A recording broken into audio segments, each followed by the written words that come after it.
আসসালামু আলাইকুম। আজকে দেখবেন গাজরের হালুয়ার রেসিপি। এই একটা গাজর নিয়েছি, এই গাজর দিয়ে আজকে কি করব, হালুয়া তৈরি করব, গাজরের হালুয়া।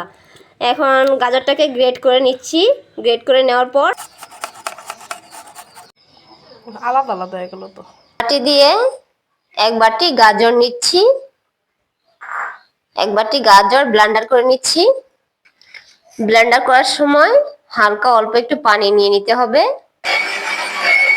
এই তো গাজর ব্লেন্ডার করা হয়ে গেছে। পাত্রের মধ্যে দিয়ে দিলাম 4 টেবিল চামচ সয়াবিন তেল।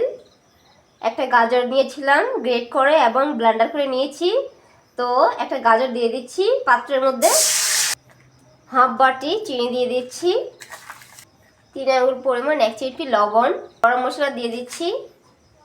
এখন নাড়া দিয়ে মিশ্রণ করে দিতে হবে। চিনি দেওয়ার ফলে তরল হয়ে গেছে। এই তরলে জাল যখন একদম শক্ত আঠালো হয়ে যাবে তখন নামিয়ে ফেলতে হবে। তো হালকা একটু শক্ত হয়ে এসেছে। এখন তেজপাতাগুলো বেছে ফেলে দিতে হবে।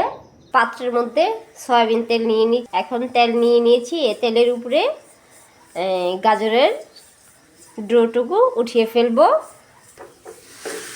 এই যে উঠিয়ে নিলাম। ছুরিটাকে সয়াবিন তেল মেখে নিতে হবে। এটা দিয়ে ডিজাইন করার জন্য আর কি কাটা হবে। ডিজাইন করার জন্য এখন এর মধ্যে কিশমিশ বা বাদাম দিয়ে দিতে পারেন ডিজাইনের জন্য। তো আমি নিয়েছি বাদাম দিয়ে দিলাম। এই তো গাজরের হালুয়ার ডিজাইন হয়ে গেল।